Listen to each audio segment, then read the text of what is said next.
Hola, buenas noches para todos. Les damos una cordial bienvenida a nuestro estudio de hoy. Vamos a hablar de la restauración del apóstol Pedro y esto se encuentra en Juan capítulo 21.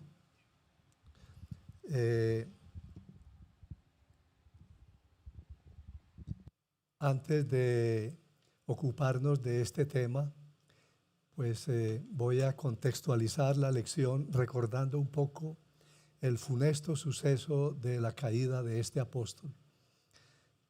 Hasta el triste día en que Pedro negó al Señor, él había sido el más osado, el más intrépido, el que aventajaba a los 12, el primero, el que caminó sobre las aguas, el que había recibido antes que todos la revelación del Padre acerca de que Cristo era el Hijo de Dios.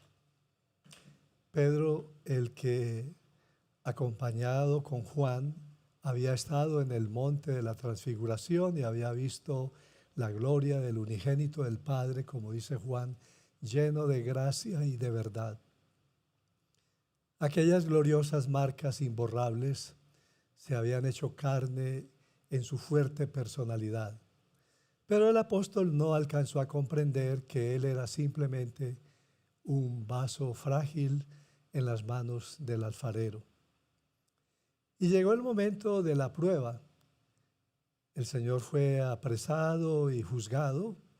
Había llegado la hora de consumar la obra de la redención y es llevado por una turba exaltada por los principales sacerdotes y los jefes de la guardia del templo, los ancianos de la casa del sumo sacerdote Caifás. Había que determinar qué se haría con aquel que decía ser el Cristo.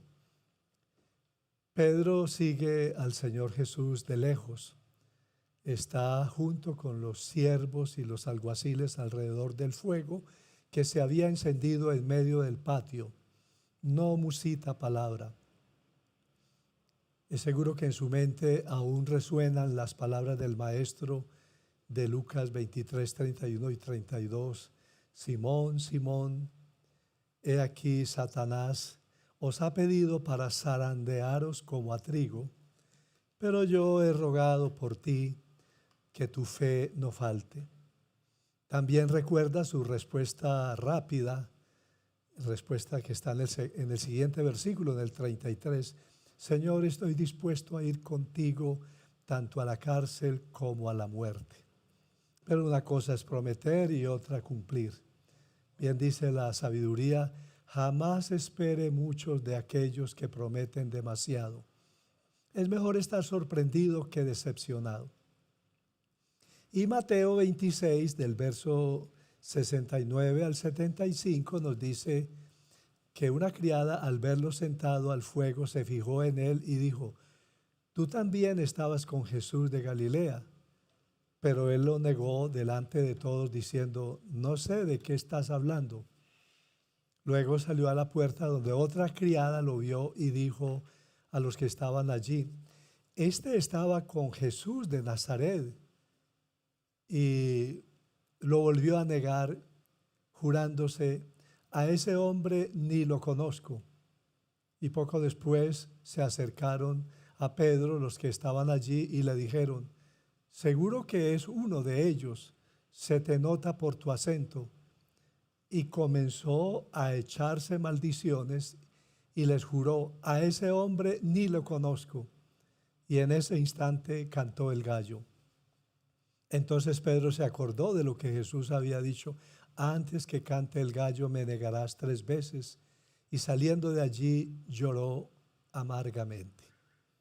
Esta fue la hora de las tinieblas, del trabajo más fino y sutil de Satanás, del momento apropiado para un seguro ataque. La zaranda había llegado y con ella el quebranto, las lágrimas, la humillación, y el que estaba tan seguro de su fe falló cobardemente. Jesús, dándose vuelta, lo miró. Sin embargo, su mirada no acusaba, no reprochaba, sino más bien comunicaba compasión, afecto entrañable.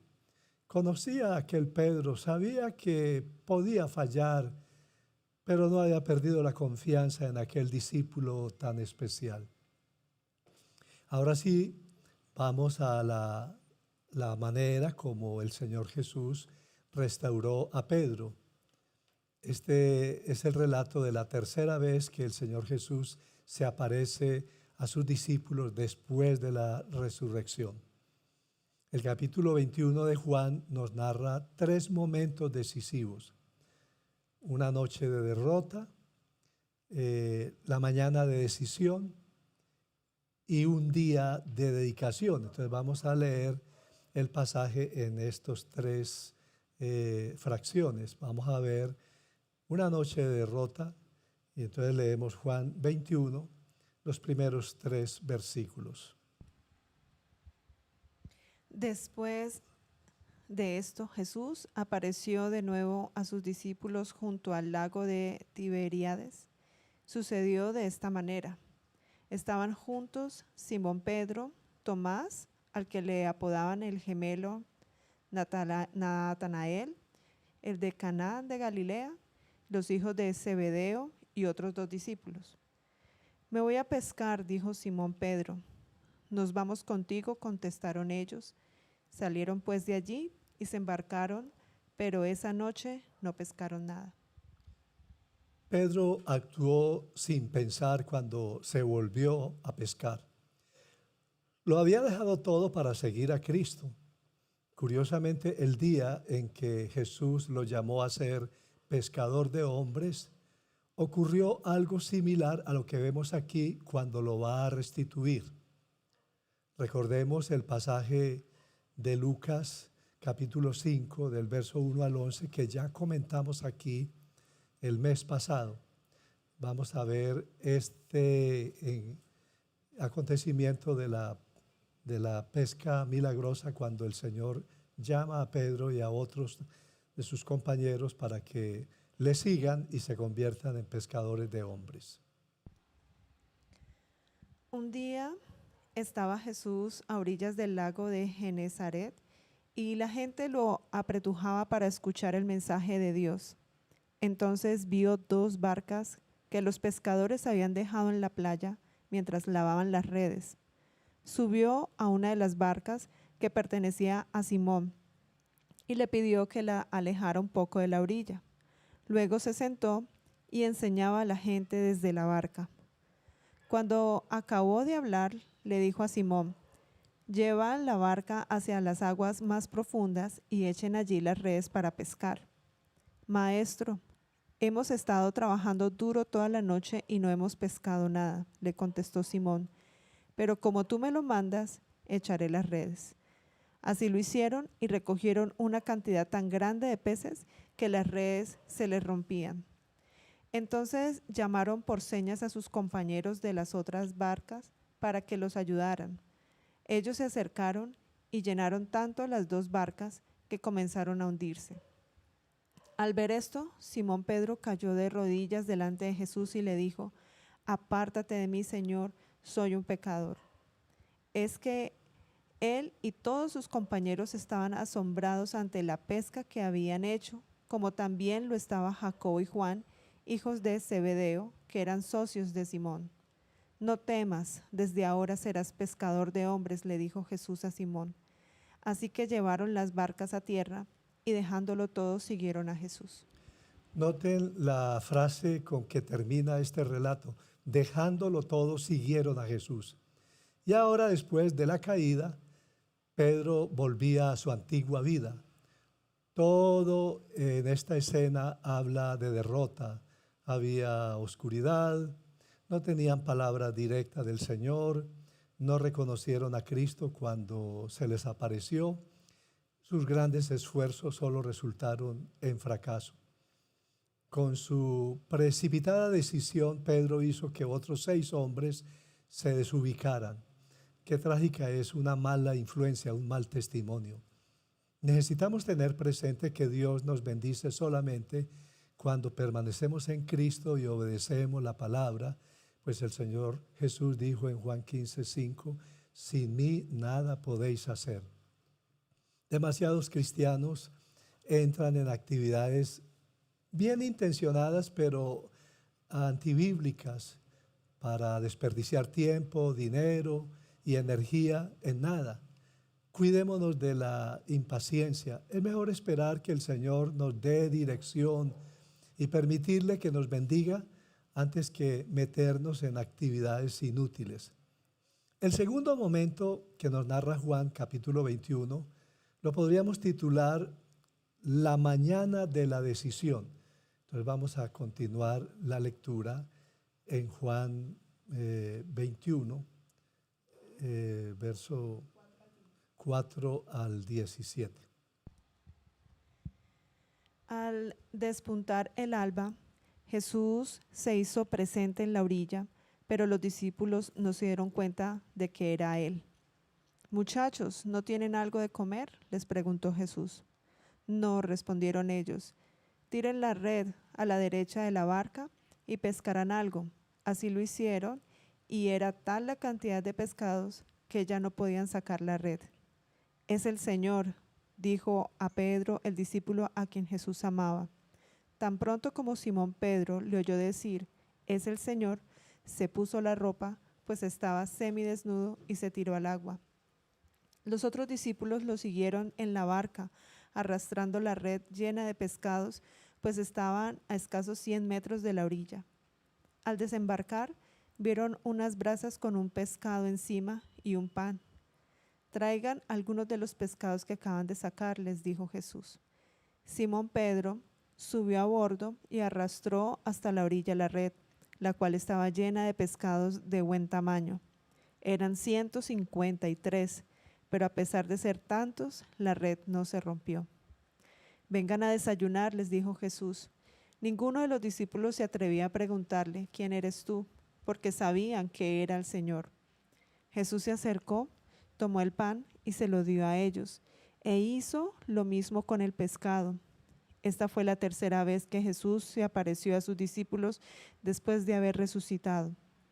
Cuando terminaron de desayunar, Jesús le preguntó a Simón Pedro, Simón, hijo de Juan, ¿me amas más que estos?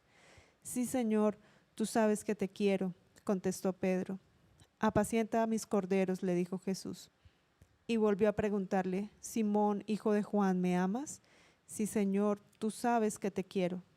Cuida de mis ovejas. Por tercera vez Jesús le preguntó, Simón, hijo de Juan, ¿me quieres? A Pedro le dolió por tercera vez que por tercera vez Jesús le hubiera preguntado, ¿me quieres? Así que le dijo, Señor, tú lo sabes todo, tú sabes que te quiero. Apacienta mis ovejas, le dijo Jesús.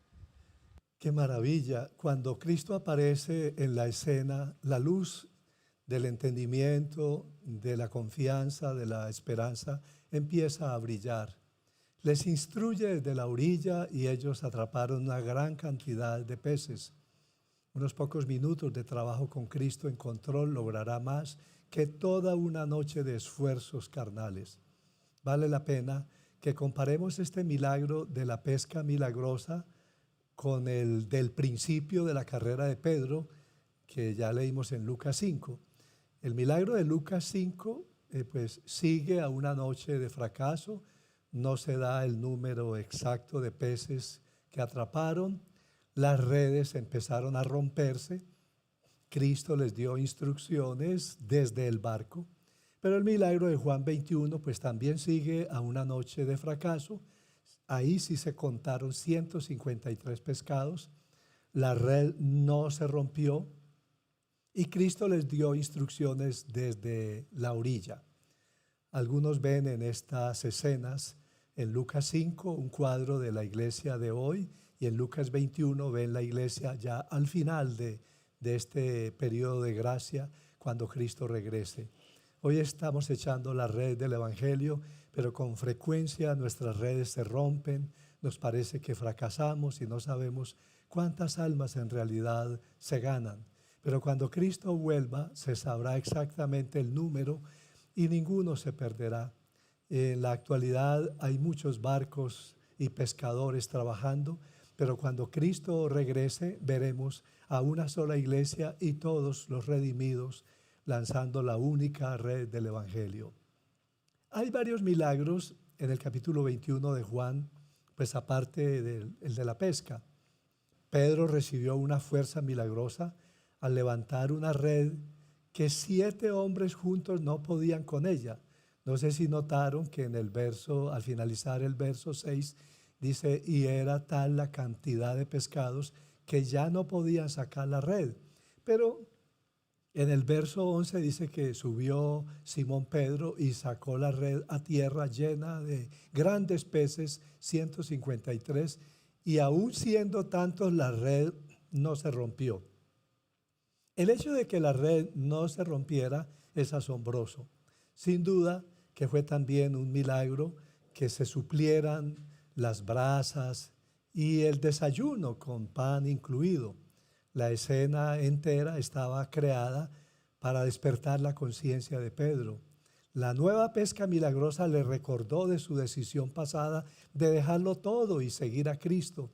Las brasas le llevarían de nuevo a su imaginación, pues Juan 18:18 dice que estaban en pie los siervos y los guardias que habían encendido un fuego porque hacía frío y se calentaban. Y también con ellos estaba Pedro en pie calentándose. Se refiere a la noche en que Jesús fue apresado. El lugar, el mar de Galilea, le recordaría las múltiples experiencias pasadas con Cristo, la alimentación de los 5,000 allí, andar sobre las aguas, atrapar el pez con la moneda, la tempestad que calmó el Señor, etc. Debido a que Pedro negó a Cristo 3 veces públicamente, tenía que también enderezar las cosas allí públicamente. Tal vez por eso 3 veces le preguntó el Señor, ¿me amas? Nótese que Cristo alimentó a Pedro antes de analizar sus pecados. ¿Cómo le gusta al Señor bendecirnos primero y entonces tratar con nuestras fallas? Lo hizo también con el profeta Elías, al alimentarlo cuando éste estaba deprimido debajo de un enebro. La cuestión fue que fue el amor de Pedro hacia Cristo. Si una persona realmente ama al Señor, su vida se da rededicada y devota. Nótese que Cristo le da a Pedro una nueva comisión. Ahora es un pastor, además de un pescador de hombres. Cada que Pedro dice, sí Señor, yo te amo, el Señor le habla de la tarea de apacentar los corderos, de cuidar a las ovejas. Y por eso en 1 de Pedro 5, verso 1 al 3, el discípulo habla a los pastores de la iglesia, presentándose él también como anciano o pastor. Allí dice, a los ancianos que están entre ustedes, yo que también soy anciano como ellos. La palabra anciano aquí se refiere no a personas de mayor edad, sino así se llamaban los pastores.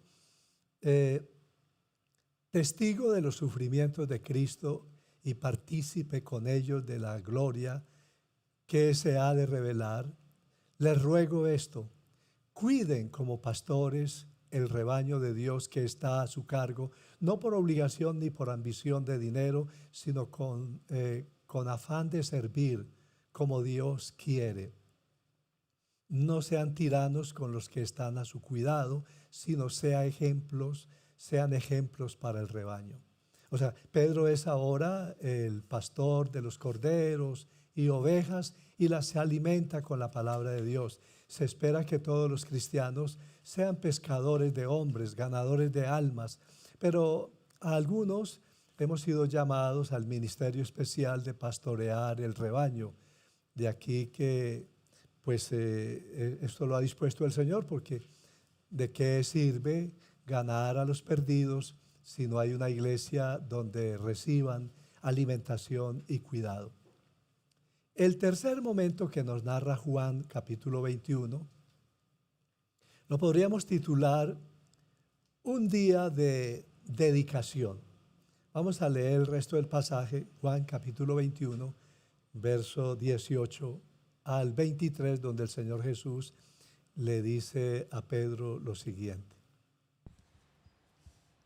De cierto te digo, cuando eras más joven, te ceñías e ibas a donde querías, pero cuando ya seas viejo, extenderás tus manos y te ceñirá otro y te llevará a donde no quieras.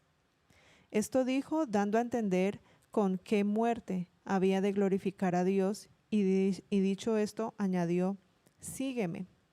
Volviéndose Pedro, vio que los seguían, el discípulo a quien amaba Jesús, el mismo que en la cena se había recostado al lado de él, y le había dicho, Señor, ¿quién es el que te ha de entregar?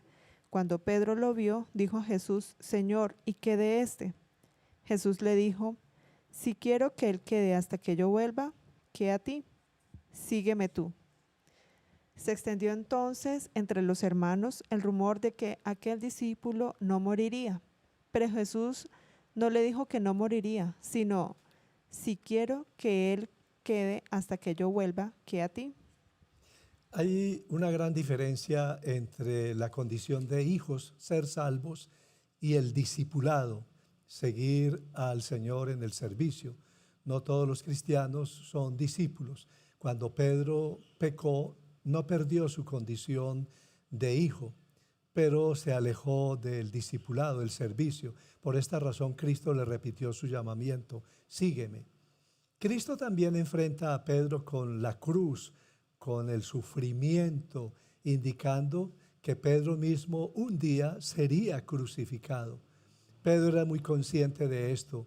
Él escribiría luego en 1 de Pedro 1, versos 12 al 14, por eso siempre les recordaré estas cosas, por más que las sepan y estén afianzados en la verdad que ahora tienen.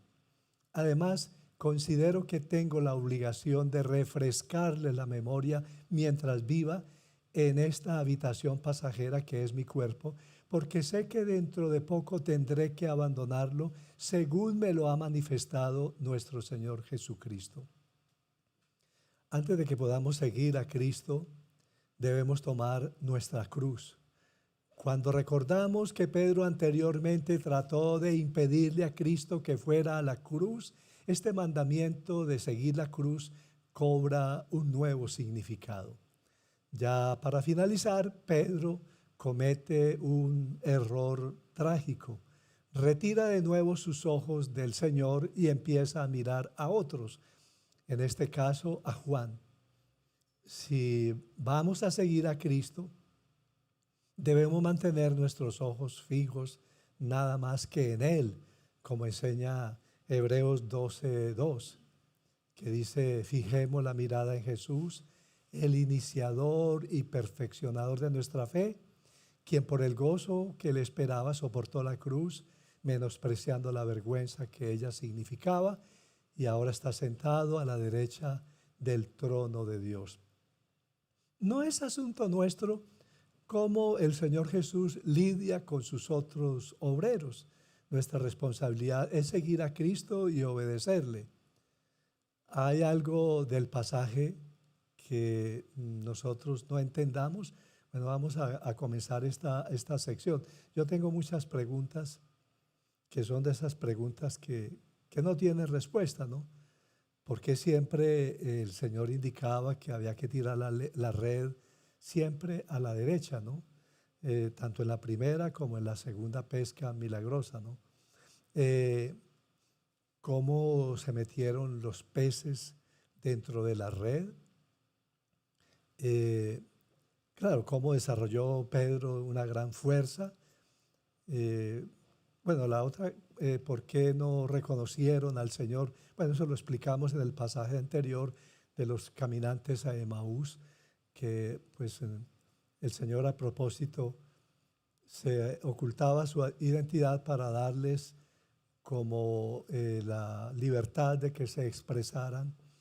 Viéndolo como un extraño, podrían hablar con más tranquilidad. Bueno, No sé si algunas personas habrán reportado alguna inquietud, no hay preguntas. Vamos a mirar. La otra pregunta es, ¿qué se admira, qué nos gusta de este pasaje? Hay muchas cosas que nos gustan acá. Pues sí, muchas cosas que el Señor Jesús no desechó a Pedro. Y todo este escenario lleno de milagros que Jesús montó para rescatarlo. También los milagros de la pesca milagrosa se repetía. Eh, el que la red no se rompiera a pesar de que tuviese tantos peces. Lo que bien pudiera ser una alusión a la unidad de la iglesia. El desayuno que ya estaba en las brasas, debió haber allí una parrilla, y la fuerza de Pedro para arrastrar solo la red y su restauración al santo ministerio. Días más tarde, no muchos, es el día del Pentecostés. Y ese mismo día, Pedro, un Pedro que ya conoce el fracaso, que ya no confía en sus propias fuerzas, está predicando a Cristo, a este crucificado, dando testimonio de su resurrección a los mismos judíos que lo habían sentenciado a muerte.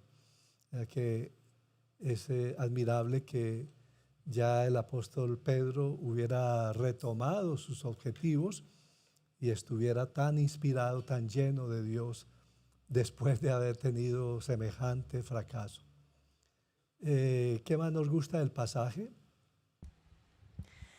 Pues la magnitud del milagro, aunque Pedro y sus amigos se hubieran contentado con una cesta llena de peces, les proveyó 153.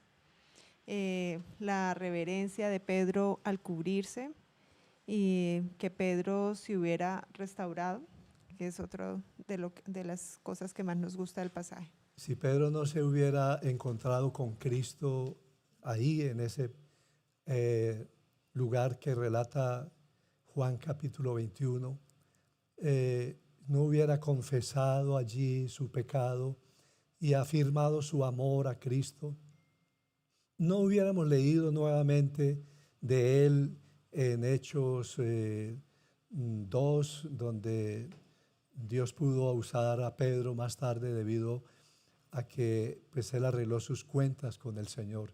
Cristo bendice y usa a los que le obedecen y le siguen. Realmente el tener una falla, un fracaso, no necesariamente quiere decir que se ha terminado la oportunidad, porque Dios bendice a los que se arrepienten. Y hay un pasaje de la Biblia que dice: 7 veces cae el justo y 7 veces se levanta. Claro que hubiera sido mucho mejor si Pedro nunca hubiera negado al Señor. Por eso hay una frase que dice que si Pedro no hubiera negado a Jesús, otro gallo hubiera cantado, ¿no? Bueno, ¿hay algo que no le gusta del relato? Todavía tenemos allí cosas positivas. Bueno, sí, yo creo que también es bonito rescatar ese momento, no sé si decirlo íntimo, cuando todos llegaron a recibir lo que Jesús les había preparado, pero que ninguno se atrevía a preguntar lo obvio, ¿no? O sea, ninguno se atrevía a decir quién eres tú, sino que ellos ya sabían. Es como cuando se conoce tan bien a una persona que los gestos ya uno los puede interpretar. Y eso me parece bonito porque así nos pasa hoy en día. Jesús es tan real que nosotros podemos decir, no voy a preguntar lo obvio, eres tú quien está aquí, yo sé que es Jesús quien está conmigo. Entonces, el que podamos tener esa comunión con el Señor, que podamos identificarlo como el Señor, me parece que es algo que es bonito rescatar allí de ese vínculo tan cercano que tenían con Jesús. Muy bien. Una pregunta, de pronto el concepto, lo pregunta Ruby, apacienta mis ovejas, que no entiende el concepto en sí. Entonces, ¿a qué se refería Jesús con la expresión apacienta o apacentar mis ovejas? El término apacentar es un término pastoril, ¿no? Es cuidar, proteger, alimentar, velar por las ovejas, ¿no? Pero Pedro pasa ahora a un segundo rango de servicio. Una cosa es ser un evangelista que gana las almas y las trae a la iglesia, y otra cosa es ser un pastor que está apacentando el rebaño. Todo el trabajo pastoral, de consejería, de alimentar con la palabra, de velar porque todos los creyentes estén bien, es lo que se puede denominar la labor de apacentar las ovejas del Señor. A Astrid le gusta también que nos pasa lo que a Pedro, ¿no? Que negamos al Señor con nuestras acciones, pero a pesar de esas debilidades, Dios no nos desecha. También a Ruby le gusta el amor con el que el Señor Jesús se apareció para servirles a ellos, o sea, para prepararles. Me imagino que se refiere a eso, el desayuno, en vez de que Él esperara a que vinieran a servirle a Él. Bueno, esos son como hasta ahora los comentarios o los aportes. Bueno, algo que no nos gusta del pasaje, pues tenemos allí. Bueno, pues obviamente mientras van publicando lo que no nos gusta del pasaje, la negación del discípulo, que Pedro hubiera arrastrado en su desaliento a 6 hombres, y la frustración también de los pescadores. Es básicamente, todo es como de parte de ellos, ¿no? La actitud que tuvo Pedro, la negación, el que hubiera influenciado a otros para que se desanimaran de servir. Básicamente eso, no sé por ahora, nada. Bueno, valores, principios para destacar aquí, pues el amor del Señor que cubre multitud de faltas. Por más grave que sea nuestro pecado, el Señor en su misericordia lo puede, pues, perdonar, por supuesto. ¿Qué más? Bueno, como valor, sí, el amor, pero también pienso como el dar nuevas oportunidades, que de pronto es muy pocas veces que uno, al sentirse defraudado o desilusionado por alguien, le dé la oportunidad nuevamente de ser cercano, ¿no? Pero Jesús siempre da nuevas oportunidades, siempre está allí para darnos la segunda opción. Y bueno, yo creo que es eso por ahora, nada más. El gran valor del servicio, dice Luz Ángela, el servicio que nos enseña siempre Jesús. Como siempre, el Señor sirviendo, siendo el más grande, sirviendo a sus discípulos, ¿no? Al terminar, pues como en la última cena, lavando los pies de sus discípulos, y ahora ya resucitado, haciéndoles el desayuno, generando un milagro de provisión para que tuvieran suficiente, a pesar de que pues no estaban en el lugar correcto, porque ellos debieron estar esperando, pero estaban en una etapa de desaliento, habían regresado a su antiguo oficio, que no era deshonesto, pero no era el sitio que deberían ocupar, porque estaban empezando la gran obra, y ellos deberían estar pues esperando el derramamiento del Espíritu para empezar el trabajo que se les había encomendado, ¿no? ¿Cómo vemos al Señor aquí?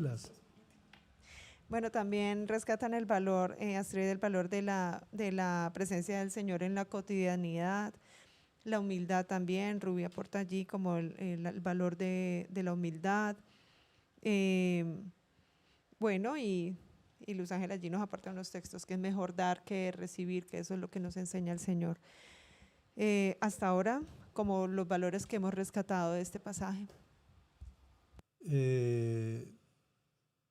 Bueno, ¿qué virtudes revela? ¿Cómo vemos al Señor aquí, no? ¿Cuáles son sus características en este caso? Pues tenemos como para destacar cómo le obedece el mar, le obedecen los peces, el, el- el Señor de la creación, que los peces se meten en la red. Ese es un milagro que hay que destacar, ¿no? Como, el Señor tiene poder sobre la creación, ¿no? Eso es lo que...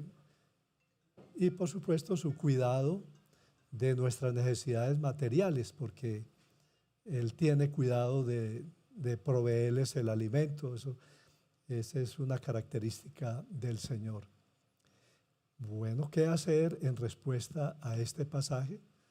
Pues yo creo que la gran lección es que hay que acatar las advertencias.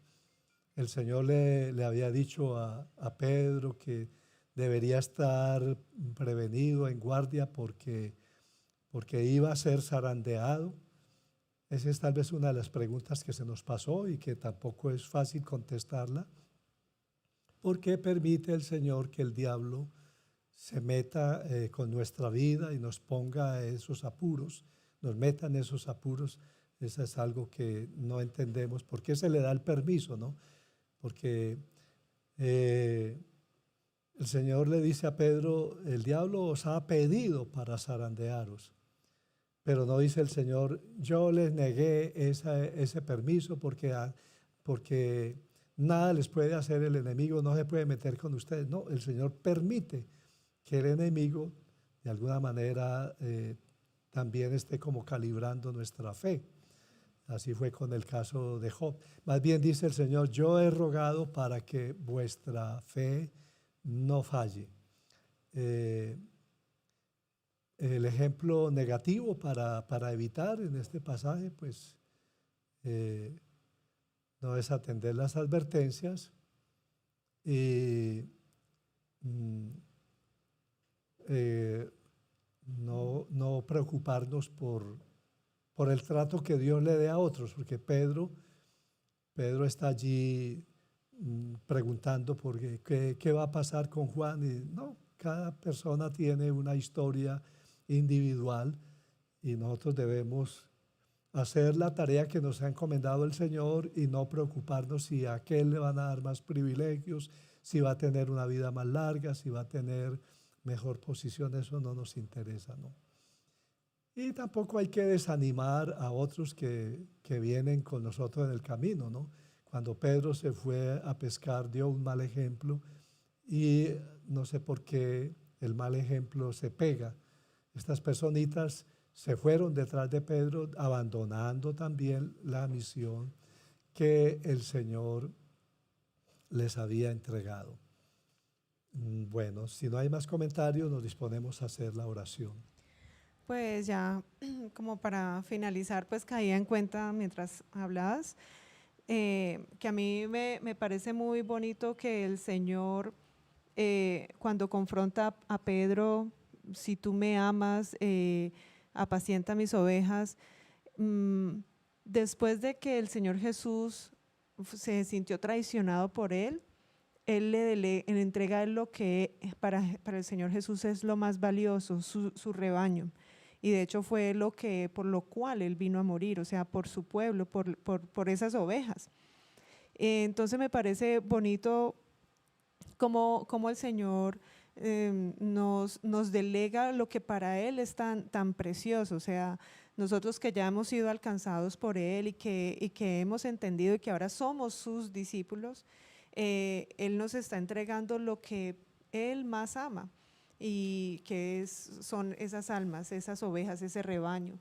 Entonces, una responsabilidad tremenda es lo que el Señor nos entrega hoy, porque no solamente fue a Pedro, sino que esto es para todos los que le amamos. Entonces, sí me cuestionaba eso, si el Señor entonces estuviera aquí, y bueno, como lo mencionaba Astrid, después de que le podemos fallar y fallar, ¿cómo podemos tener al Señor a nuestro lado sentado diciéndonos, si me amas, o sea, ¿en verdad me amas? Porque si me amas, te entrego lo que más valoro, que son mis ovejas. Entonces es una responsabilidad tremenda, y que el Señor confía en nosotros para entregarla, ¿no? Si me amas, pastorea, cuida, vela de los más débiles. Si esa labor de pastoreo, que pues, de todas formas no solamente la hace el pastor, porque en la iglesia yo veo que hay personas que están pendientes de sus hermanos del sector, y es que así debe ser, ¿no? Nosotros no podríamos decir altaneramente como Caín, ¿acaso yo soy guarda de mi hermano? Nosotros tenemos la responsabilidad de apoyarnos los unos a los otros, estimularnos a las buenas obras. Usted dice que ama al Señor. ¿Qué tanto lo manifiesta en términos de cuidar, de animar, de velar por otros cuando están enfermos, cuando están cansados? Allí encontramos una labor que realizar, ¿no? Demostrar el amor, que nuestro amor a Cristo no sea solamente de palabras. Me parece muy interesante enfatizar ese punto. Si me amas, demuéstralo. Y una de las formas que demostramos el amor por el Señor es cuidando lo que el Señor más ama, que es a su pueblo. ¿Qué peticiones debemos presentarle al Señor? Pues vamos a orar por los discípulos que pueden estar en este momento negando al Señor. Siempre encontramos en el grupo unas personas que están desubicadas, que extrañamente se van desprendiendo, se van alejando. No es raro que allá, entre sus amigos, en el ambiente de afuera en que estén negando al Señor.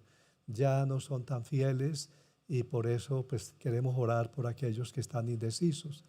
Y oremos por nosotros, aunque nosotros no lo estemos negando ahora, para que pues nuestra fe no falte en el momento de la prueba, porque van a llegar momentos de prueba. Así que hay una solemne advertencia para los que se creen muy fuertes, nos queremos muy fuertes, basándonos en esas palabras memorables del apóstol Pedro, primera de Corintios 10:12, que dice, si alguien piensa que está firme, tenga cuidado de no caer.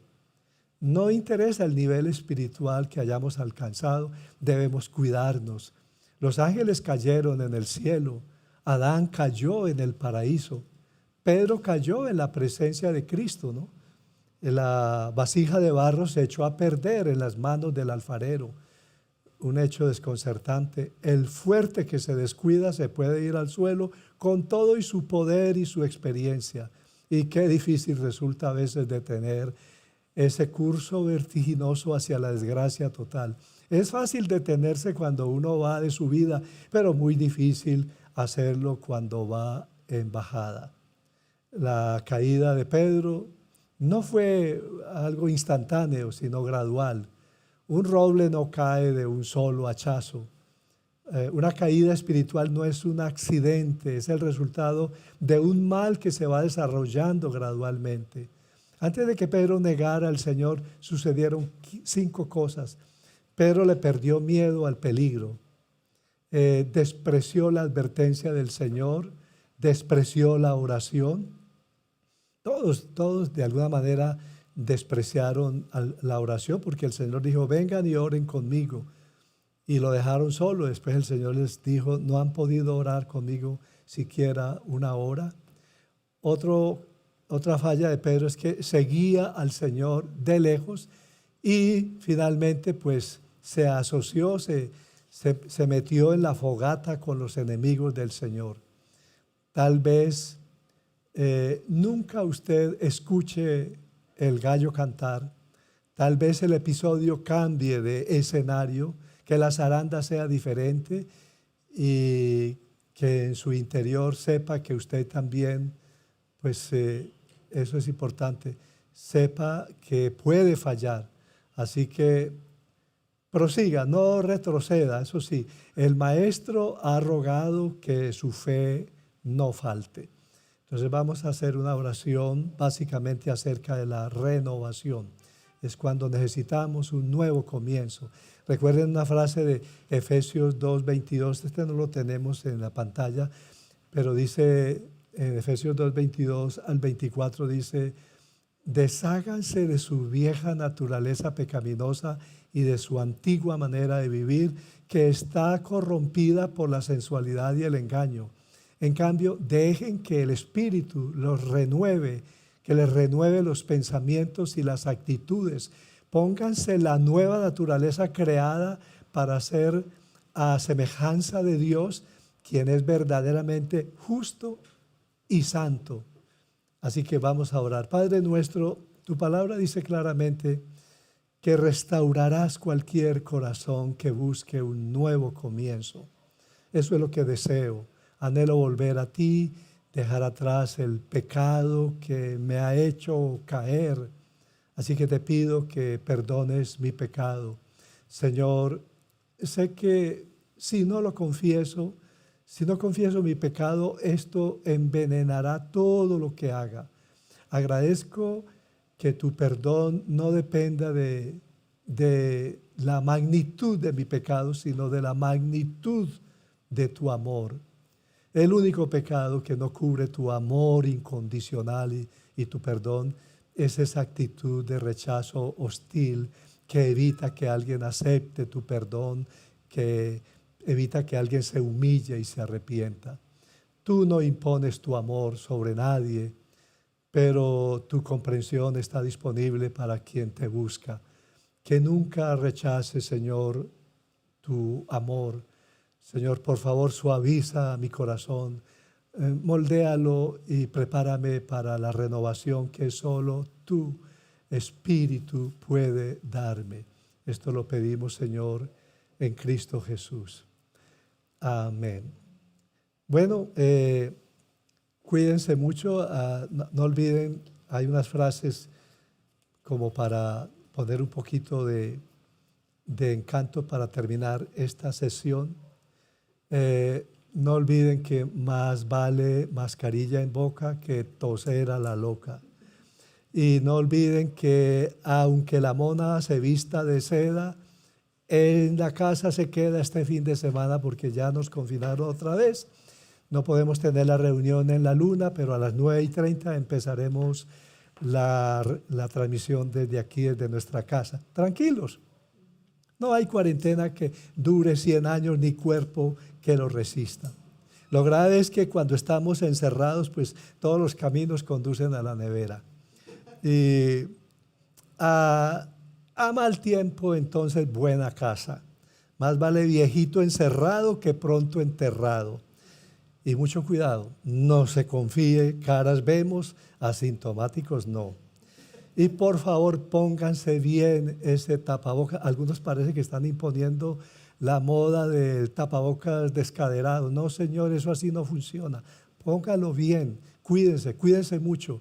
Que Dios los bendiga. A las 9:30 por este canal no tendremos reunión en la luna porque la ciudad queda confinada nuevamente este sábado y domingo. Feliz noche.